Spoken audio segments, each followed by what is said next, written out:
शरद पवार के दाऊद अब्राहम से लिंक थी। इसका मतलब यह है कि कोई ऊपर से पॉलिटिकल ऑर्डर था जो ये नहीं चाहता था कि दाऊद के ऊपर अटैम्प्ट की जाए, और उसके हिसाब से भी जो सारा शक जाता है वो शरद पवार की तरफ जाता है। या इवन अहमद पटेल के लिंक थे दाऊद के साथ। ये एस्टेब्लिश्ड बातें हैं सारी की सारी। अब जब से मोदी आया तो दाऊद को डर लगा कि ये मोदी एलिमिनेट कर दे। दिल्ली में केजरीवाल कम खतरा है दिल्ली की गवर्नमेंट के लिए। अब ये मार्क्सिस्ट लेनिनिस्ट पॉलिसीज़ हैं, ये भी ऐसी कर रहा है। हाय, दिस इज़ एन.के. सूद। आप डिफेंसिव ऑफेंस को जरूर सब्सक्राइब करें और बेल आइकन का बटन दबाना ना भूलें।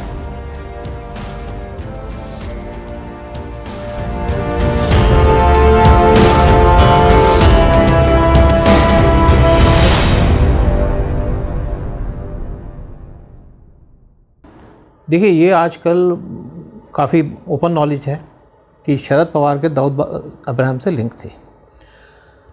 अभी शरद पवार की स्टेटमेंट आई है पाकिस्तान के फेवर में। उन्होंने कहा जी पाकिस्तान में बड़े अच्छे नॉर्मल सिचुएशंस हैं, इंडियन गवर्नमेंट उसको एक्सेजरेट कर रही है।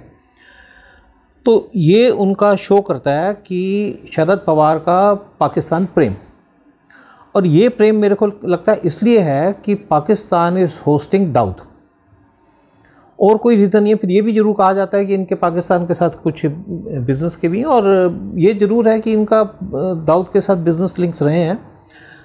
तो लेकिन ये जो इनका जो प्रेम छलकना है, ये एक बात ये शो करता है कि शायद कुछ उससे भी बढ़ के आ गया है।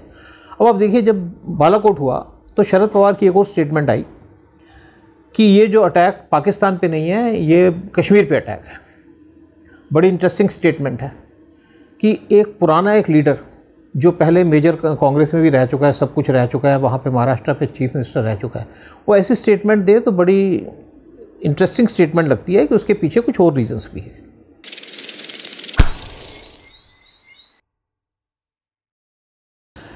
देखिए, ऐसा है जी कि जब 1993 का ब्लास्ट हुआ तो मार्च 1993 में था, 12 जगह ब्लास्ट हुआ। तो शरद पवार वहाँ पे चीफ मिनिस्टर थे महाराष्ट्र के। तो इन्होंने ये कहा कि 12 नहीं 13 जगह ब्लास्ट हुआ। एक मस्जिद का नाम लिया।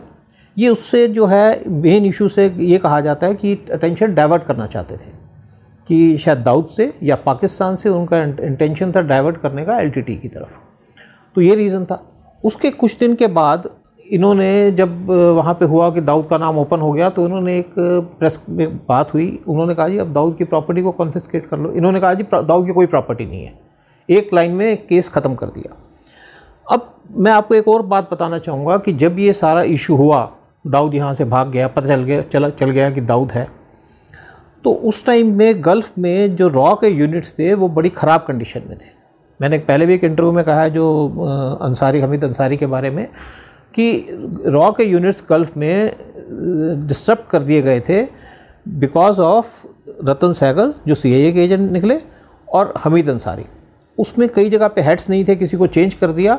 तो जब ऐसी सिचुएशन होती, मैं इसको ये नहीं कर रहा कि जरूर बॉम्बे ब्लास्ट से लिंक होगा, लेकिन एक जब ऐसी सिचुएशन होती है, जो भी लोग क्राइम करके जाते हैं उनको एक extra few minutes, few hours जो कुछ दिन एक्स्ट्रा मिल जाए, वो उनके लिए बड़ा इंपॉर्टेंट होता है, उनको छुपने में और उनको जो लोग पीछे हैं उनको छुपाने में। अब जो बात करते हैं कि इंडिया हमेशा रहा कि मैं दाऊद के पीछे लगा रहा, शायद फुल थ्रॉटल्ड एफर्ट नहीं थी।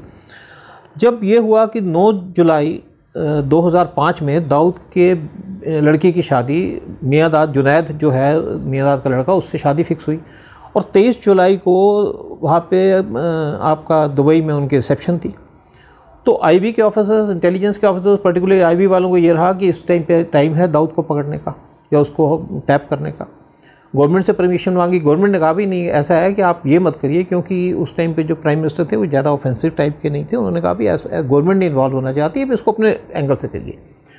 तो इनकी नज़र पड़ी, इन्होंने कहा भाई ऐसा करें कि इसको किसी फिर क्रिमिनल को ही भेजते हैं।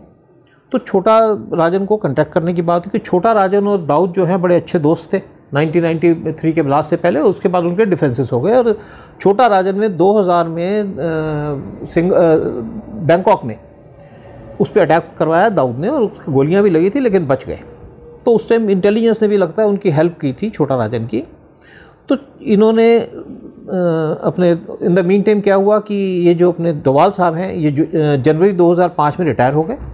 इनकी ड्यूटी लगाई, इनको ऑपरेशन सौंपा गया। तो इन्होंने पूरी तैयारी की उसके साथ। उसके जो छोटा राजन के एक विकी मल्होत्रा और एक और जो फरीद था उसको कांटेक्ट किया, उनको पूरा इन्होंने तैयार किया, उसके पासपोर्ट तैयार किए, उनकी बाकी लॉजिस्टिक्स तैयार की। और जब फाइनल स्टेज में जब थे तो वो कुछ लोग कहते हैं कि वो होटल में थे जब मुंबई पुलिस ने अटैक किया, लेकिन मैंने अगर उस टाइम पे न्यूज़पेपर्स में पढ़ा है तो ये हौस खास के पास किसी गाड़ी में जा रहे थे इन दोनों के साथ, डोभाल साहब, और उनको फाइनल जो ब्रीफिंग कर रहे थे। क्योंकि गाड़ियों में ये होता है कि अगर आप गाड़ी में किसी को ब्रीफ करते हैं तो आपकी टेपिंग नहीं हो सकती, बड़ी प्रिकॉशन ली जाती है, तो उस रीज़न पे।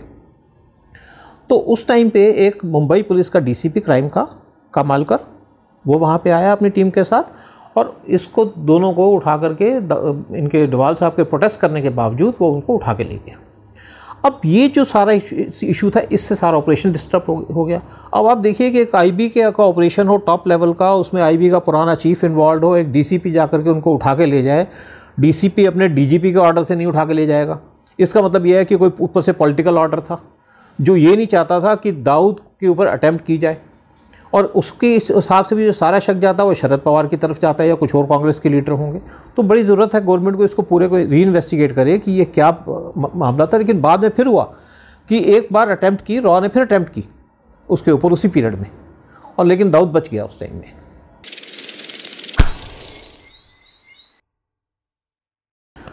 अब देखिए ऐसा था कि ये रिश्तेदारों की तरह तो उनको रखेंगे जो रिश्तेदार हैं उनके, जो उनके लिए यहाँ काम करते हैं, जिनको जैसे यादव को तो एक फैब्रिकेट करके रखा गया है कि इंडिया को सिर्फ प्रेशर डालने के लिए रखा गया है। सरबजीत को तो इन्होंने मार ही दिया, और इवन अभी आप कहते हैं कि 1971 के भी जो कुछ प्रिजनर्स ऑफ वॉर थे उनको नहीं भेजा, कुछ रिपोर्ट्स आती है उनको भी इन्होंने मार दिया या उनको रखा जेल के अंदर। फिर कुछ और भी लोग हैं जो इनकी जेलों में सड़ते रहे आकर के, और बड़ी मुश्किल से आकर के निकल के आए। तो रिश्तेदारों को तो जो रिश्तेदार हैं उनको तो रिश्तेदारों के रखेंगे जो इनके लिए काम करते हैं, जो इनके लिए एक असेट्स हैं पाकिस्तान के आईएसआई के लिए, उनको महलों में ठहराएंगे जैसे दाऊद इब्राहिम को ठहराया हुआ। अब आप देखिए, एक मैं आपको और बात बताऊंगा कि शरद पवार के बारे में, कि जेठमलानी जो है वो दाऊद से मिले लंदन में, उनकी अपनी स्टेटमेंट है। वो मिले, उन्होंने कहा दाऊद को कि दाऊद ने कहा कि मैं आना चाहता हूँ, मुझे 3rd डिग्री मेथड ना यूज़ करें। उन्होंने शरद पवार को अपोज किया। शरद पवार ने कहा भाई हम किसी आदमी को कंडीशन नहीं लेंगे। शरद पवार इसका मतलब ये चाहते थे कि दाऊद जो है वो यहाँ पे ना आए ताकि उसके राज ना खुलें या उसकी कुछ उनके अपने लिंक ना खुल जाएँ उसके साथ, यही लगता है। एक फिर है कि रॉ का एक ऑफिसर मिला जाकर के दाऊद से दुबई में, सीनियर ऑफिसर मिले। दाऊद ने 2 कंडीशन रखी कि मुझे आर्थर जेल में रखा जाए और मुझे 3rd डिग्री ट्रीटमेंट ना दिया जाए।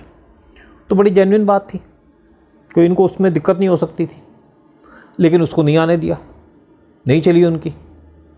तो ये रीज़न क्या था कि दाऊद को, एक तो दाऊद को यहाँ से भगाने में, फिर दाऊद को ना यहाँ रखने में, और उसके बाद है कि इवन दाऊद की प्रॉपर्टी ना कब्जा करने में और दाऊद को ना मारने में। तो ये कौन है उसको बचा रहे हैं? एक ही आदमी की तरफ उंगली उठती है मेनली, और भी होंगे, मैं ये नहीं कह रहा। और इसी के से नरसिम्हा राव जो हैं वो शरद पवार से इन चीज़ों पे खुश नहीं थे।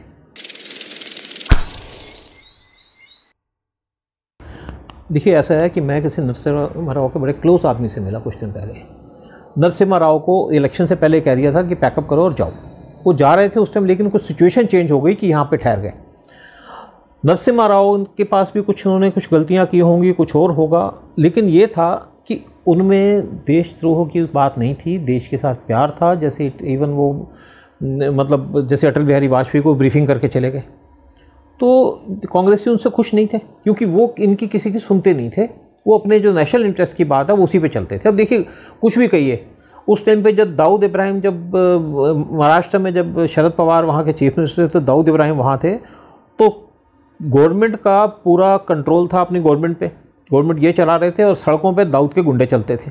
ओपन गुंडागर्दी थी, किसी का मकान कब्जे कर लें, किसी को मार दें, किसी को कुछ करें, एक खुलेआम चलता था। और ये देखिए, कोई भी अगर आदमी एक छोटा मोटा गुंडा उठता है, पहले छोटा ही गुंडा होता है, वो गुंडा तब बड़ा बनता है जब उसको पॉलिटिकल सपोर्ट मिलती है। और इवन शरद पवार के कुछ मिनिस्टर्स हैं उस टाइम के जो इसके दूसरे गुंडों के साथ इन्वॉल्व थे, उनके लिंक्स थे, एस्टेब्लिश्ड लिंक्स हैं।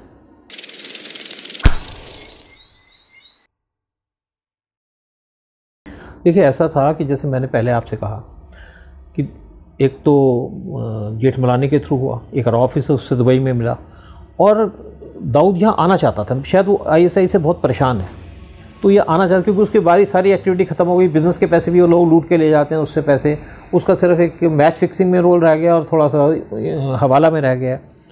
तो वो शायद अपना चाहता था कि भाई उसको जो भी यहाँ पे रखा जाए एक उसका, और उसको बेसिकली फांसी की सज़ा ना हो। तो इतना तो इंडिया कर सकती है, लेकिन गवर्नमेंट की विल हो, इंटेलिजेंस वालों की विल नहीं है। ये गवर्नमेंट की विल नहीं थी, जैसे उस पर अटैम्प्ट भी की, गवर्नमेंट की विल नहीं थी। अब बेसिकली विल क्यों नहीं थी आकर के, कि एक तो गवर्नमेंट की वैसे विल नहीं, फिर उसके साथ कुछ लोग ऐसे बैठे हैं जो दाऊद के साथ लिंक थे, इवन अहमद पटेल के लिंक थे दाऊद के साथ। ये एस्टेब्लिश्ड बातें हैं सारी की सारी। एक उसका एक आदमी था जो हवाला काम करता था, एक वोरा की कमेटी की रिपोर्ट आई थी जो ये सारा कुछ हुआ, बॉम्बे ब्लास्ट हुआ, तो उसमें बड़ा कुछ क्लियर है। उसमें एक चौकसी पकड़ा गया, चौकसी ने कहा भी मैंने इससे पहले जो है इसके दाऊद के आदमी को 2.5 करोड़ दिए थे, और इसके जो चीफ मिनिस्टर हैं शरद पवार, इनके भतीजे को मैंने 10 करोड़ दिए थे। तो इसका मतलब सारी मिली भगत है। तो ये लोग नहीं चाहते थे वो आए। अब जब से मोदी आया तो दाऊद को डर लगा कि ये मोदी एलिमिनेट कर देगा। अब कुछ लोग पूछते हैं कि भाई ये आकर के एलिमिनेट क्यों नहीं करते, लेकिन देखिए ऐसा है आज की डेट में, अगर गवर्नमेंट की विल हो, गवर्नमेंट अगर ऑर्डर दे, तो इनको सबको एलिमिनेट किया जा सकता है, चाहे ये बैठा हो, चाहे आपका जितने दूसरे बड़े टेररिस्ट बैठे हों। लेकिन ये जो अपने लोग हैं, ये आजकल इंडिया के लिए इनको इतना डर नहीं है। ये पाकिस्तान का ही नुकसान पहुंचा रहे हैं। पाकिस्तान के पास जो सांप पल रहे हैं, ये पाकिस्तान को नुकसान पहुंचा रहे हैं, जिसकी वजह से आज पाकिस्तान ब्लैक लिस्ट में जाने को तैयार बैठा है। तो मुझे नहीं लगता कि आज ये गवर्नमेंट इनको इंटरेस्टेड होगी इसको एलिमिनेट करने को, लेकिन अगर चाहते हैं गवर्नमेंट बिल्कुल एलिमिनेट करा सकती है। गवर्नमेंट की विल पावर है, इंटेलिजेंस काम करेगी।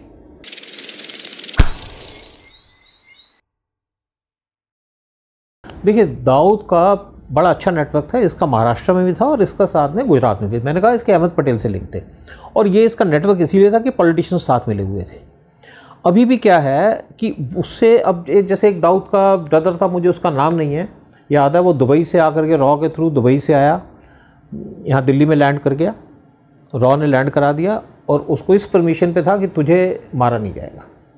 लेकिन उस टाइम में उसकी किसी ने नहीं सुनी, ना रॉ वालों किसी ने ना उसकी सुनी। एक सीबीआई का ऑफिसर कहता है, उसका एक्स डायरेक्टर था, कि हम इसको पकड़ के लाए हैं दुबई से। तो मैंने उसको लेटर लिखा स्टेटमेंट देख कर कि मैंने कहा भाई आप दुबई से कहाँ से पकड़ लाओगे, आपका क्या यूनिट बैठा है दुबई में, क्या आपका यूनिट काठमांडू बैठा है जहाँ से आया वो, यूनिट रॉ के बैठे हैं, रॉ वाले ये काम करेंगे, रॉ वाले उसको यहाँ लेके आए, वो बात दूसरी है, आपने उसको क्रेडिट लेने के लिए फांसी चढ़वा दिया। तो इन्होंने ये जो गलत बातें की हैं, जो रॉ के वालों के जो प्रोमिसेस तोड़े हैं, इसका बड़ा नुकसान है। अब देखिए रॉ के भी किसी भाई को इन्होंने दाऊद के किसी भाई को अरेस्ट किया था, पीछे पुलिस पकड़ लाई। वो एरिया में जिसमें रहते हैं वहाँ पुलिस नॉर्मली एंटर करना नहीं पसंद करती। वो भी सुना बुरके पहन के गए थे उसको पकड़ने के लिए रात को, वो इसलिए कि वहाँ पे राइटिंग स्टार्ट हो जाए, उसको अवॉइड करने के लिए ये सिचुएशन करते हैं। ये नहीं कि कर नहीं सकते। और जब तक कोई इंडिया में बैठा पीसफुली कर रहा है, इसकी कोई कंप्लेंट नहीं करता, तो कोई एक्शन नहीं होगा, वो तो बात ठीक है। लेकिन दाऊद का आजकल वही बात है, मांगने का रीज़न नहीं है। मांगने का क्या, फिर भी पॉलिटिशियंस इन्वॉल्व हैं, चाहे उसके नहीं बैठे हो सकते, किसी और पॉलिटिकल पार्टी के लोग बैठे होंगे जो कहते हैं तुम पैसा लो और हम भी शेयर करते हैं, तो उसके बगैर नहीं चलता। लेकिन जब तक वो पीस को डिस्टर्ब नहीं करते, अब जो आदमी बिल्डिंग बना रहा है वो बिल्डिंग भी आकर सोचता है कि यार आराम से बन जाए, मैंने एमसीडी को भी देना है तो उसी को दे दो। अब दिल्ली के अंदर कोई बिल्डिंग बनती है तो एमसीडी वाले पहुंच जाते हैं, पुलिस वाले पहुंच जाते हैं, तो किसी ना किसी को देना ही पड़ता है। एक सिस्टम बना हुआ है जब करप्शन का, जब कुछ है तो उसमें बेसिकली जब तक कंप्लेंट नहीं है तो कोई उसमें ऑब्जेक्शन नहीं कर सकता। फिर जब तक वो एक लिमिट के अंदर काम कर रहे हैं तो उनको कोई छेड़ेगा नहीं।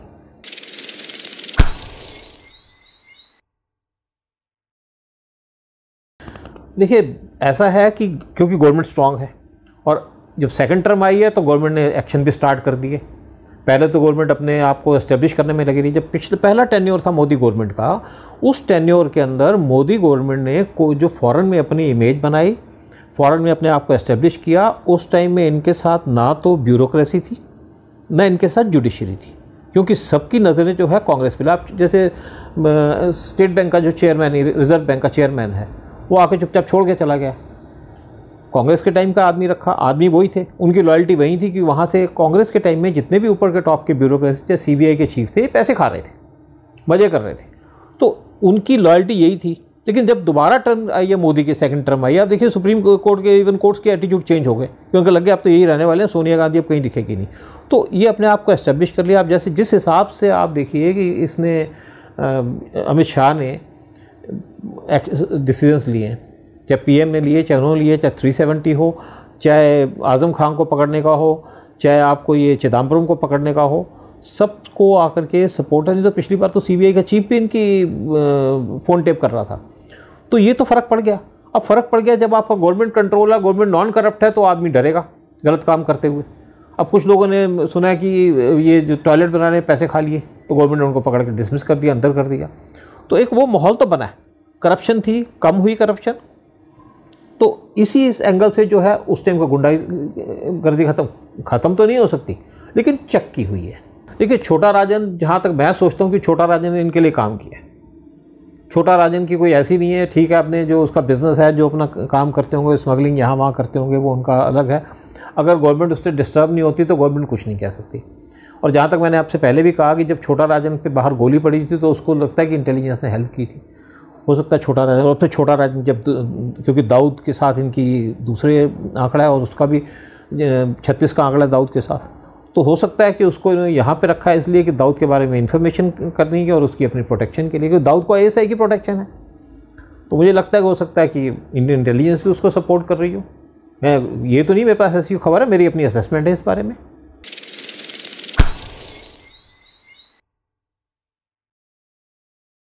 देखिए जी, नेशनल सिक्योरिटी का तो इसमें बहुत बड़ा इशू है, कोई कहने की बात ही नहीं। आप देखते ही हैं, जैसे वेस्ट बंगाल में तो मैं स्पेशली देख ही रहा हूँ, महाराष्ट्र पहले, बॉम्बे तो एक उनका टेरर का हेड होता था।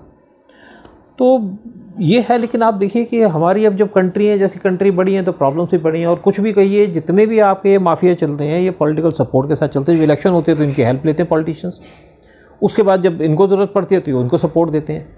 अब आप हर एक लेवल की करप्शन को तो ख़त्म नहीं कर सकते, और इवन सारे वर्ल्ड में है, सारे वर्ल्ड में माफियाज चलते हैं और ये कुछ चलेंगे, इनके साथ रहना भी पड़ेगा और इनके साथ डील भी करना पड़ेगा। लेकिन जब आप देखिए, आप यूपी के अंदर आकर के कुछ एनकाउंटर हो जाते हैं, कुछ ना कुछ लोगों को मारा गया, अब वहाँ मारना छोड़ते हैं तो वहाँ पे गौरक्षक निकल जाते हैं, उसके नाम पे आकर के वो करना शुरू कर देते हैं, धंधा करना शुरू कर देते हैं।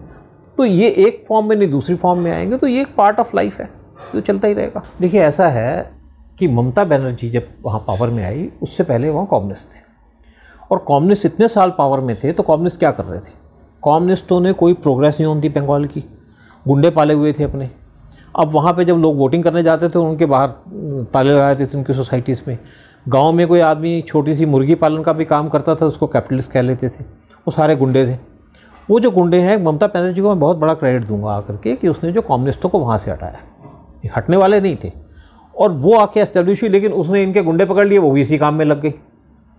तो अब उसके बाद आकर के आप देखिए कि वहाँ पे काम दूसरा शुरू हो गया, वहाँ पे अपने बीजेपी स्ट्रांग होनी शुरू हो गई, बीजेपी ने उसको काउंटर करना शुरू कर दिया। अदरवाइज़ कम्युनिस्टों को हटाने के लिए इंदिरा गांधी ने पूरा जोर लगा लिया, प्रिय रंजन दास मुंशी को वहाँ रखा आकर के, वो भी एक बड़ा स्ट्रॉन्ग लीडर था, कुछ नहीं कर पाए। लेकिन ममता बनर्जी को मैं इसका क्रेडिट दूंगा, कम्युनिस्टों को हटाएंगे। जो सबसे बड़ा हमारे देश को खतरा रहा वो कम्युनिस्ट थे या कम्युनिस्ट हैं, अब भी हैं। आप देखिए उनका कोई भी है, किसी चीज़ में नेशन को सपोर्ट नहीं करेंगे। वो उनका क्या काम है कि सारे सिस्टम्स को स्पॉइल कर दो, चाहे आपकी जुडिशरी है, गलत आदमी को ऊपर बिठा दो, चाहे वाइस प्रेसिडेंट को सपोर्ट करने वाले भी ये हमीद अंसारी को कम्युनिस्ट ही थे, चाहे बाहर में नेपाल में कम्युनिस्ट गवर्नमेंट बननी थी तो सीताराम येचुरी वहाँ बैठे रहे, आर्टिकल 370 हटना है तो कम्युनिस्ट हैं, पाकिस्तान को सपोर्ट करना है तो कम्युनिस्ट हैं। क्या चाहते हैं कम्युनिस्ट कि सारा आप किसी कम्युनिस्ट से बात करिए कि जी नॉर्थ ईस्ट जो है वो आगे चाइना को दे दो, लेह लद्दाख चाइना को दे दो,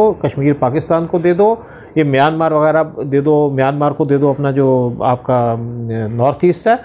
तो वो तो इस कंट्री को एक बड़े अजीब से करैक्टर है हमारे कंट्री के जो कम्युनिस्ट हैं कि अपनी कंट्री को ही डिस्ट्रॉय करने में लगे। जो इस कंट्री के जो सबसे बड़े दुश्मन है उसको तो ममता बनर्जी ने हटाया। अब ममता बनर्जी जो है वो उन्हीं के साथ बैठी हुई है आकर के, जो गुंडे हैं उन्हीं के भरोसे। तो अल्टीमेटली जो पॉलिसी पे आई थी वो आकर के उसी पॉलिसी पे आप आ गई और उसके हटने में दिन आ गए। और मुझे नहीं लगता कि अगला इलेक्शन तक ममता बनर्जी का, आज की डेट में अगर होता है कि इलेक्शन हो, ममता बनर्जी जीत पाएगी। और ये जो चीज़, अब देखिए इस कंट्री में और प्रॉब्लम्स क्या कम है। अभी हमने कश्मीर की प्रॉब्लम को टैकल किया, नॉर्थ ईस्ट की मिलिटेंसी है उसको हमने कुछ हद तक, काफ़ी हद तक टैकल किया, क्योंकि इनकी डेवलपमेंट नहीं हुई थी। नॉर्थ ईस्ट में डेवलपमेंट होनी शुरू हुई जापान की मदद से। उसके बाद उसको हम लिंक कर रहे हैं नॉर्थ ईस्ट को म्यांमार के साथ और जाके थाईलैंड के साथ। तो इससे क्या है कि हम जो, और फिर जो है आपको बेसिकली जो हमारे अंदर ये कंट्री के अंदर प्रॉब्लम है, बिहार में पहले देखिए बंदूकें बना करती सब कुछ है, धीरे धीरे कम हुआ। और ये कम होने की रीज़न ये है कि गवर्नमेंट सेंटर में अच्छी आनी है और स्टेट में अच्छी आनी है, और साथ में इनके साथ लोगों को एम्प्लॉयमेंट मिलनी बड़ी ज़रूरी है। तो है ममता बनर्जी भी खतरा तो है ही।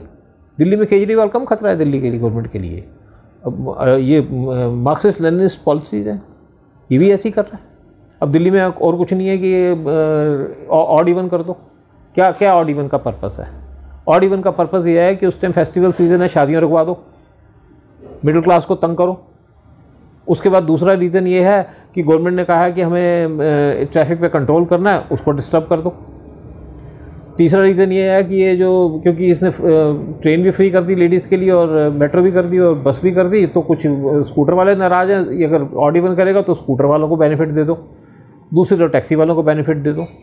सिर्फ क्या है, इलेक्शन जीतना है, सब फ्री कर दो, पानी फ्री कर दो, बिजली फ्री कर दो भाई, तो लोगों को फैसिलिटीज़ कहाँ मिलेंगी? तो ये बेसिकली जो थ्रेट तो जगह जगह बैठे हुए हैं। तो धीरे धीरे जाएंगे, उम्मीद है, अगर ये कंट्री ने सर्वाइव करना है तो।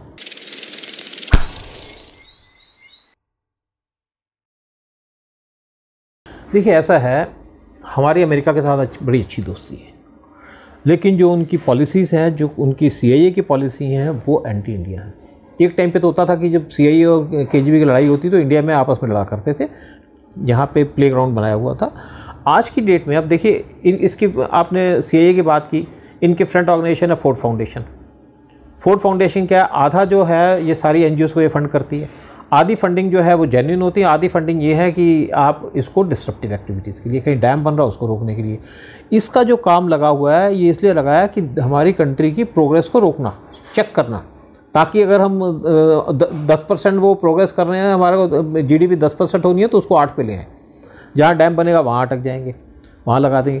ये जो हिंदुस्तान में ये जो बैठी हैं रॉय करके, या जो सफ़ेद साड़ियाँ करके जो लेडीज़ घूमती हैं NGO बना करके, ये डिस्ट्रप्टिव एक्टिविटीज़ के लिए हैं। पीते वाइन, शराब, सिगरेट है। केजरीवाल को फोर्ड फाउंडेशन ने पैसा दिया था। ये जब केजरीवाल ने शुरू किया है, ये पहले आकर के बड़ा ईमानदार आदमी लगा, इसको फोर्ड फाउंडेशन ने पैसा दिया है। एक वो भी जयसिंह करके सुप्रीम कोर्ट में एडवोकेट है, उसको फोर्ड फाउंडेशन ने पैसा दिया, उसके ऊपर रेड भी हुई है। तो ये बेसिकली इन्वॉल्व है डिस्ट्रप्टिव एक्टिविटीज़ में। वो इसलिए डिस्ट्रप्टिव एक्टिविटीज़ में ताकि इंडिया की डेवलपमेंट को रोक सके, क्योंकि इनको फ्यूचर में, इंडिया शुरू से देखिए आप, जब भी इंडिया शुरू से इंडिपेंडेंट हुआ पाकिस्तान को सपोर्ट किया। पाकिस्तान को सपोर्ट करने के 2 रीज़न थे।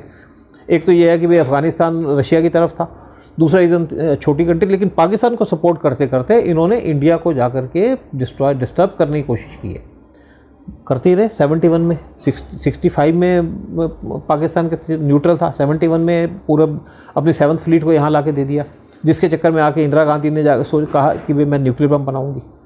इंडिया के पास बेस बनाना चाहते थे। अब इंडिया की ज़रूरत पड़ गई चाइना के लिए, चाइना पहला एनिमी है इनका, इसलिए इंडिया की ज़रूरत। तो ये बेसिकली कोई दोस्त नहीं है किसी का परमानेंट, गवर्नमेंट हो लेकिन इनकी इंटेलिजेंस काम करती रहेगी। लेकिन जैसे बाकी कंट्रीज़ की इंटेलिजेंस है वो कंट्री की पॉलिसी के साथ चलती है, इनकी कंट्रीज़ की पॉलिसी अलग है, कंट्री की पॉलिसी अलग है, इंटेलिजेंस की अलग है, तो उसमें लगे रहेंगे ये कम्युनिस्टों को। क्योंकि नॉर्मली जितने भी आप कम्युनिस्ट को ये फंड इसलिए करते हैं कि भाई यहाँ पे डिस्टर्बिंग एक्टिविटी कुछ ना कुछ डिस्टर्ब करते हैं। ये तो केजरीवाल का देखिए मेन पर्पस क्या था इनका करने का, कि उस टाइम ये चाहते थे, CIA या US चाहते थे कि यहाँ पे कांग्रेस गवर्नमेंट आए। कांग्रेस गवर्नमेंट को इसलिए चाहते थे कि उनके साथ बड़ा अच्छा साथ दिया, और इनको मोदी को ब्लैकलिस्ट भी किया हुआ था। लेकिन जब ये केजरीवाल को खड़ा करने का पर्पस था कि ये जो है ना एंटी कांग्रेस गवर्नमेंट को वोटों को काटेगा, लेकिन वो नहीं काट पाया मेन इलेक्शंस में, तो उसके बाद ये इनकी पॉलिसी उस चक्कर में चेंज हो, मोदी के साथ खड़े हो गए। लेकिन फिर भी जो है इन्होंने केजरीवाल और इन लोगों को सारा को सपोर्ट किया और करते रहेंगे मुझे लगता है, और हमको रहना पड़ेगा इनके साथ। हम सोचेंगे कि इंडिया वो राम राज्य बन जाएगा पुराना, वो नहीं बनेगा, तो चलता ही रहेगा।